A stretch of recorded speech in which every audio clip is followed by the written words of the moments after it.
Olá! Estava precisando de um espaço desse, um espaço para mim, então a gente decidiu criar esse canal para a gente poder falar um pouquinho para as pessoas, sendo não vinculando nem ao clube, nem à minha profissão como advogado. Para quem não me conhece, eu sou Marcelo do IAT, eu sou advogado, eu sou instrutor de armamento de tiro credenciado na Polícia Federal, eu sou empresário, sou pai, marido, enfim. A gente está no mundo do tiro há muitos anos e sou um ativista político. Acabei de vir candidato a prefeito da minha cidade, defendendo a direita, né, movimento conservador, raiz ali.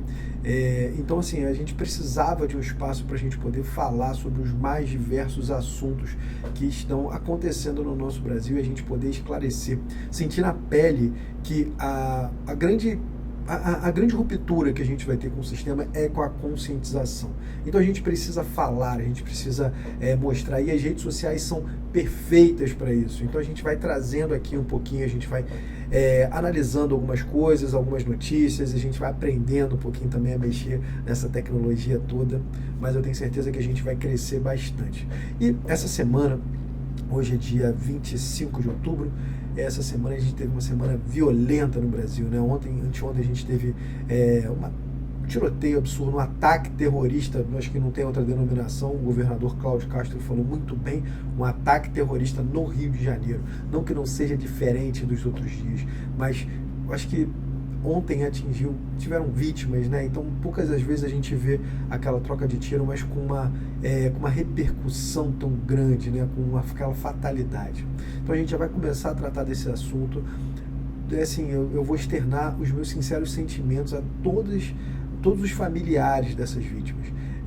Eu acho que esse é o ponto. O Brasil está em guerra, né? Esse é o ponto. A gente tem que entender isso, e de 2022 para cá, a violência tem aumentado de uma maneira absurda. A sensação de insegurança e principalmente a sensação de impotência tem gerado muito medo na população brasileira, né? Em todos os cidadãos ali. Isso acho que é consenso. Então a gente precisa entender o que está acontecendo, a gente precisa discutir o que está acontecendo para que a gente crie soluções. Mas vamos tratar desse assunto de maneira mais diversa em outros vídeos ali, até para não ficar muito longo. Mas hoje a gente vai falar desse ataque terrorista que teve no Rio de Janeiro, e vai falar também, e além de outros ataques violentos. Aqui na nossa região tiveram vários homicídios também, Araruama, Cabo Frio, São Pedro, enfim, tá uma coisa terrível. Mas vou falar também da tragédia de Novo Hamburgo, né, que um cidadão que tinha doença mental pegou sua arma, matou sua família, matou um policial, enfim, ceifou a vida de várias pessoas ali. E a mídia, deixa eu ver se eu consigo botar aqui para vocês um cadinho, ela traz, eu dei um Google ali e botei tragédia em Novo Hamburgo, né? E aí a primeira notícia aqui é: tragédia em Novo Hamburgo expõe leniência com CACs. E aí é uma falta de sensibilidade absurda da mídia esquerdista, porque a pauta do desarmamento, todo mundo sabe que está atrelado à pauta progressista. Isso é fato, porque a gente não é imbecil de achar que as armas nas mãos de cidadãos de bem, elas são responsáveis pelo aumento da violência. O fato de Novo Hamburgo, aquela fatalidade, a tragédia, foi um fato isolado, né? Foi uma coisa que mais de 1 milhão de CACs todos os dias com acesso aos seus equipamentos. Isso não acontece. Foi um caso que teve uma pessoa, um louco, que ele foi policial, ele já teve outras profissões, ele exercia, tinha sua vida normal, ele num surto, ele pegou, lançou mão, né, de uma arma de fogo, que poderia ser uma faca, um carro, uma cadeira, qualquer outra coisa. E como a gente sempre diz, as armas, os equipamentos, eles não têm nada a ver com a violência, e sim a pessoa. E aí, esse fato isolado, essa fatalidade, obviamente, ela se cria uma narrativa, inclusive com declarações do ministro falando que vai aumentar a fiscalização dos CACs, que vai passar para a Polícia Federal vai fiscalizar. Nós já somos extremamente fiscalizados. O Exército fiscaliza os CACs e os clubes de tiro, né? E a Polícia Federal, os instrutores de armamento e tiro, já de uma maneira muito incisiva. Se vier mais fiscalização, ótimo, não tememos isso, a gente não tem problema algum com fiscalização. Mas o que me preocupa é a declaração de um ministro já achar isso com palco, falando que não vai já promulgar um decreto que estava acordado com alguns pontos sensíveis. Esse é o maior ponto e o maior medo. E aí vamos voltar a falar um pouquinho do esporte depois dessas tragédias ali, para a gente fazer uma conclusão o mais rápido possível, obviamente. Primeiro a gente tem que entender que o tiro esportivo ele foi o esporte que trouxe a primeira medalha olímpica para o Brasil em 1920 na Antuérpia, né? Na verdade, as duas primeiras, uma medalha de bronze, uma medalha de ouro ali em 1920 na Antuérpia. Então, o esporte do tiro, ele é gigante no Brasil há muitos anos, ele é praticado no Brasil, ele faz parte da cultura do brasileiro há muitos anos. Tanto é que a gente tem todas essas regulamentações e sempre houve o tiro esportivo, ele sempre existiu. A gente nunca teve tanto risco de deixar que uma prática, uma modalidade esportiva seja extirpada do nosso país por uma ideologia. E aí a gente vai falar um pouquinho da parte legal também aqui, mas de uma maneira bem branda, né? A gente, quando abre o artigo 217 da Constituição Federal, a gente vê ali claramente, deixa eu ver se eu consigo abrir aqui para vocês. Acho que eu vou conseguir. Tá, eu estou aprendendo aqui, então me desculpem. Vamos lá. É dever do Estado fomentar práticas desportivas formais e não formais como direito de cada um. Então, obviamente, ali a gente já vê claramente que seria dever do Estado fomentar as práticas desportivas. E quando a gente está no atual momento, e eu falo, sou vice-presidente de um clube de tiro também, eu sou atirador, a gente nunca teve tanta dificuldade, não há fomento algum. E hoje a gente pede, pelo amor de Deus, para que o Estado não atrapalhe mais. Virou um palco ideológico o tiro esportivo, o nosso esporte, isso tem preocupado bastante todo mundo, tá? Então, obviamente que toda a agressão que o tiro esportivo sofre é uma agressão constitucional. Toda a narrativa que se tem em cima disso é uma agressão também à Constituição Federal, porque no artigo 217 é claro que diz que é dever do Estado fomentar práticas desportivas formais e não formais. E o tiro esportivo, volto a falar, é uma modalidade olímpica, é uma modalidade que trouxe a primeira medalha olímpica para o Brasil.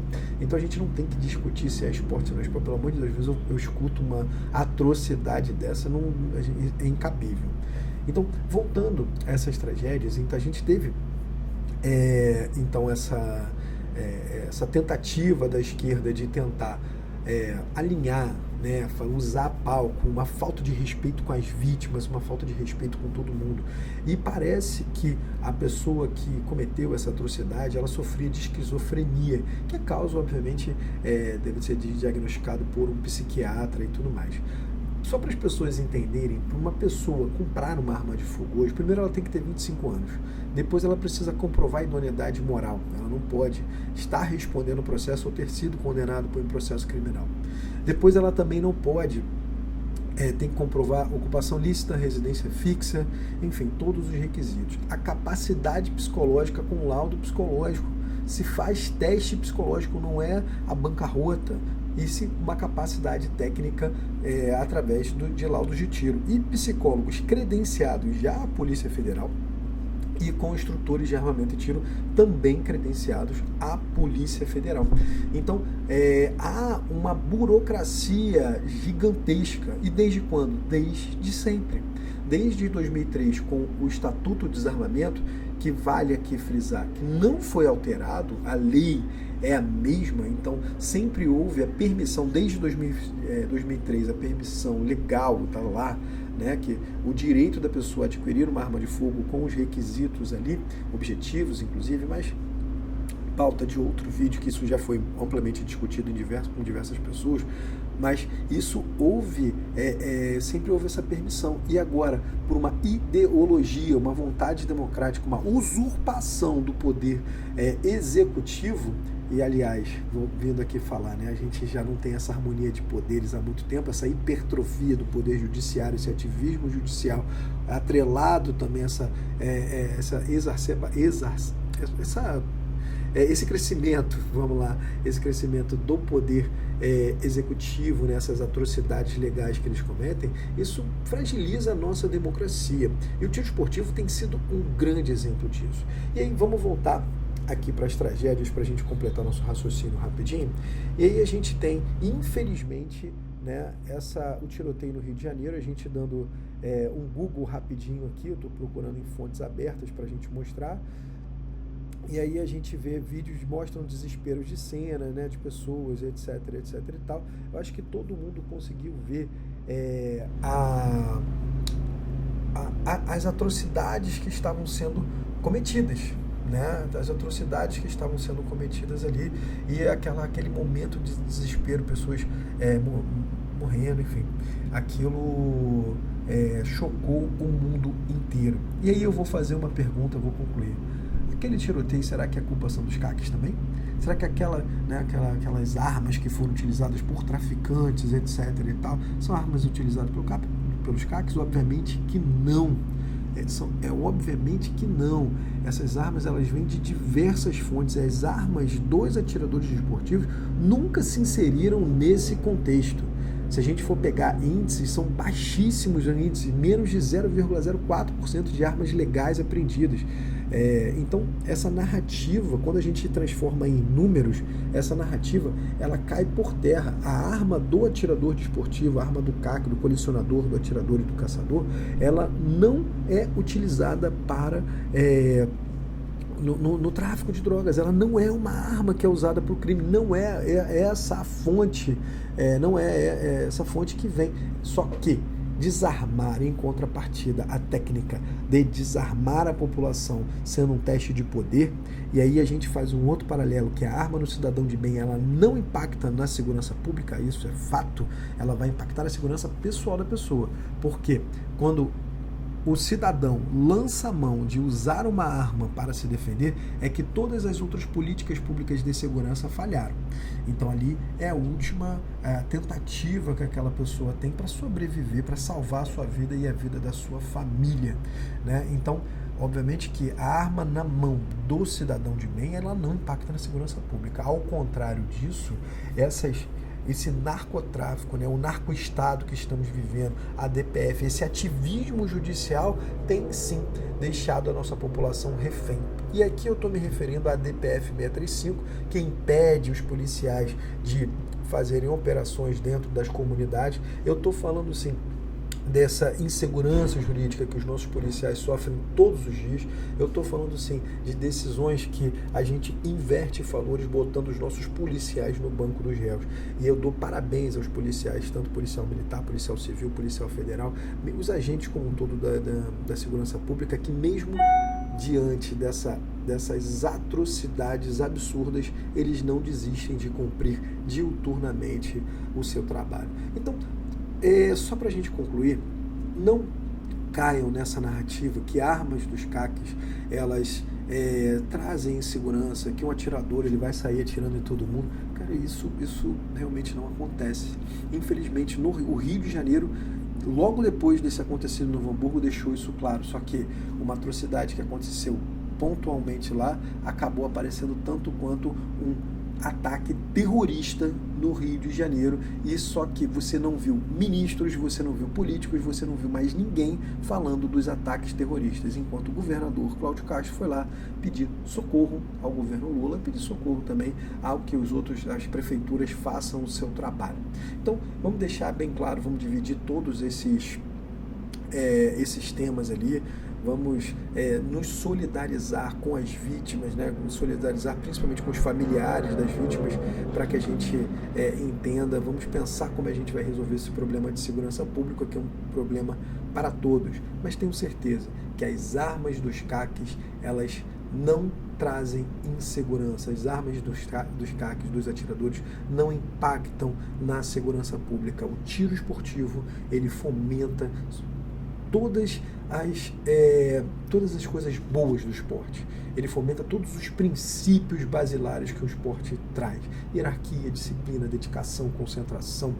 Todos esses benefícios, eles são trazidos pelo tiro esportivo, que é um esporte que vale a pena ressaltar novamente. Trouxe a primeira medalha olímpica do Brasil. Então vamos respeitar nosso esporte, vamos respeitar nossos atletas. Os nossos atletas suportam burocracias absurdas para se manter no esporte e não desistem. Então, por favor, vamos ter paciência, tranquilidade, parcimônia, né, e equidade, e que deixem a gente praticar o nosso esporte de maneira tranquila, tá bom? Obrigado, esse é o primeiro vídeo aqui, vou pedir para todo mundo seguir, a gente está iniciando esse canal, eu vou publicar no meu Instagram, vou publicar em alguns lugares, mas eu agradeço já de antemão se você puder se inscrever, se puder curtir, se puder compartilhar esse vídeo para mais e mais pessoas. Valeu, tchau, tchau!